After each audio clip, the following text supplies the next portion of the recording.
Halo, selamat siang. Kita ketemu lagi di kelas saya, kelas literasi informasi eh, untuk teman-teman pustakawan maupun untuk pengguna atau untuk mahasiswa.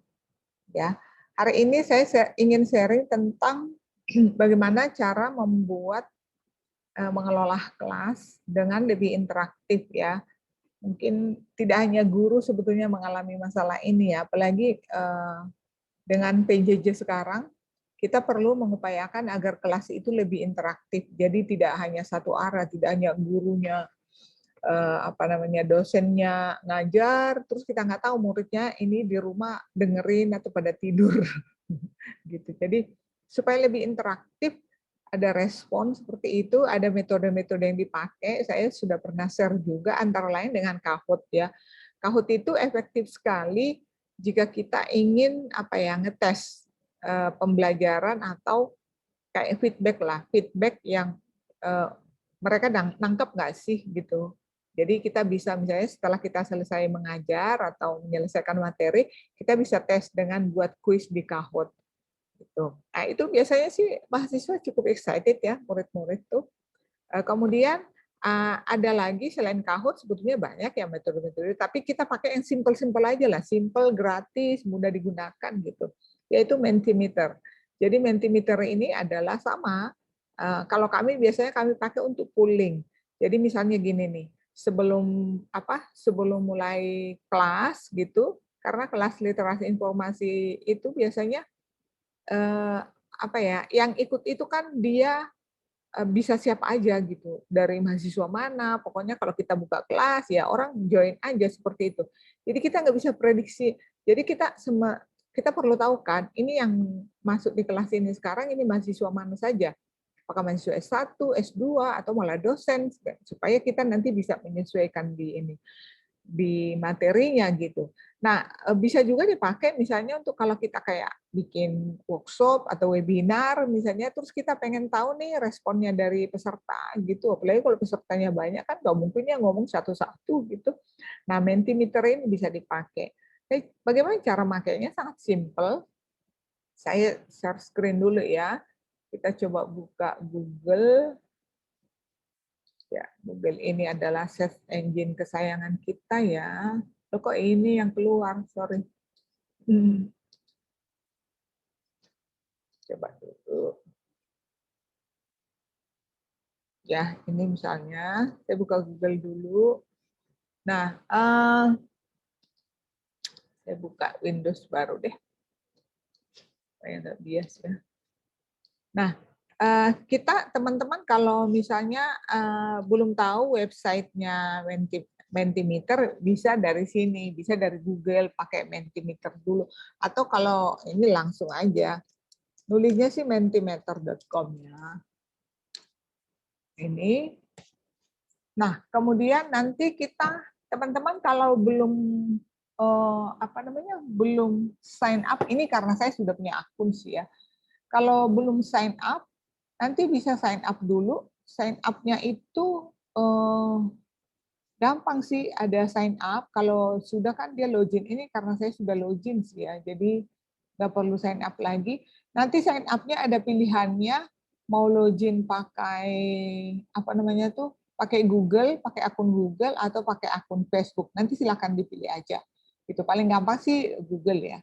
Jadi sekarang ini kalau kita sudah punya akun di Google ya, itu masuk kemana aja tuh udah gampang deh, gitu. Nggak harus ngetikin nama lagi segala macam gitu.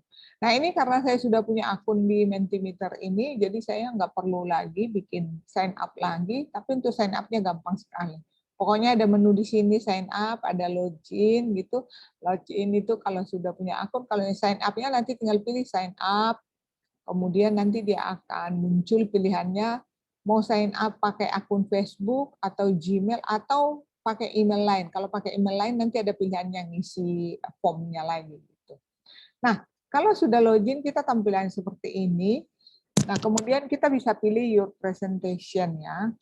Misalnya ini dia akan nunjukin misalnya saya udah pernah buat apa aja nih di sini nih seperti itu.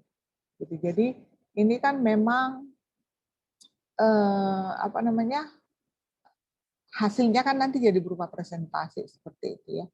Nah, kemudian kita mau buat kayak pooling nih, mau buat pooling atau survei yang baru, kita buat dulu nih folder nanti supaya ini ya, supaya kita tahu nanti yang ini kemarin di folder mana. Katakanlah survei workshop, jadi hasil workshop ya. Create folder. Nah, jadi nanti dia akan di sini. Kemudian kita pilih new presentation, create presentation. Misalnya apa ya, tentang kepuasan atau umpan balik peserta seminar, webinar. Itu nanti judul ininya, presentasinya.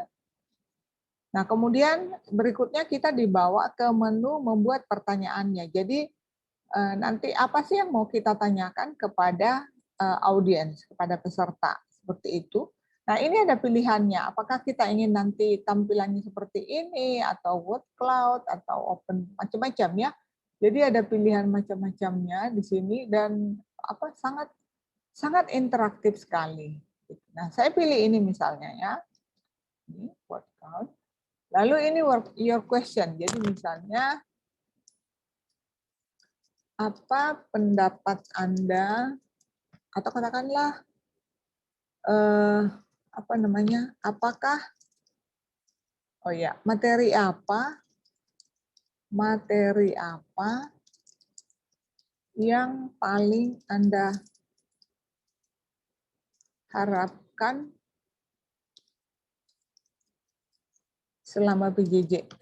Nah, misalnya gitu ya pertanyaannya. Nah, ini kita membolehkan partisipan itu boleh menjawab sampai 3 misalnya ya. Kemudian kita ini kok ke sini ya. Kemudian kita present. Nah, jadi ini adalah pertanyaan yang akan saya ajukan kepada para peserta webinar itu. Nah, bagaimana cara mereka untuk join di kuis ini, di survei ini adalah mereka harus pergi ke menti.com ya. Aduh, ini ganggu banget ya. Gimana sih nge-hide ini? Jadi mereka harus pergi ke menti.com, lalu dia harus masukkan ini nih, kode ini. Nah, nanti ketika kita pergi ke menti.com, dia akan minta ini, kode 86, bisa ini dulu. Kita coba ya, saya pakai akun lain. Misalnya, jadi ini pesertanya saya, yang buatnya juga saya, menti.com, sebenarnya. Nah, kemudian saya masukkan kode yang lain, ya kan? Submit. Nah, materi apa yang paling Anda harapkan selama PJJ? Misalnya saya jawab ya, materi tentang cara presentasi, kemudian cara membaca cepat, gitu ya. Kemudian cara menelusur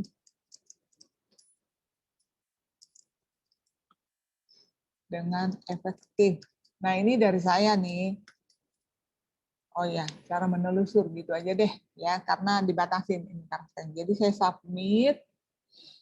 Ya, nanti coba lihat di sini apakah muncul. Nah, ini udah muncul nih di saya nih. Ini kan yang buat kuis saya nih, terus saya juga yang jawab ya. Nah, nanti kalau yang jawab banyak, misalnya, oke ini kan akan sangat banyak dan dia akan urutkan. Jadi nanti font yang paling besar itu berarti yang paling banyak jawab. Jadi word cloud-nya itu langsung muncul seperti itu. Jadi akan menarik sekali gitu.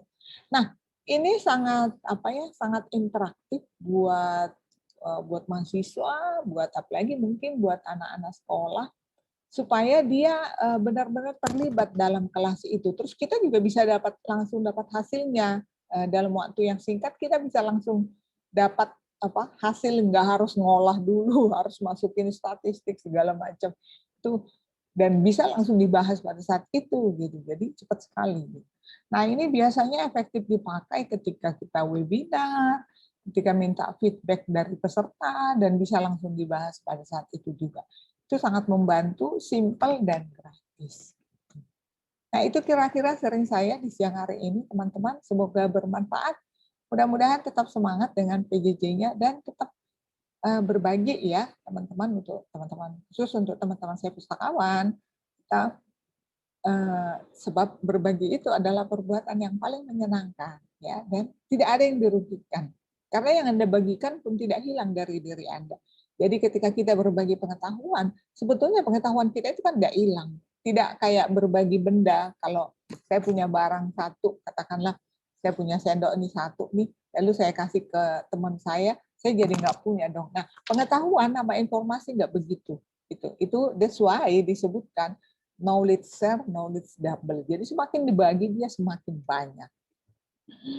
Begitu ya teman-teman ya. Terima kasih telah join di kelas ini. Thank you. Sampai ketemu lain waktu. See you.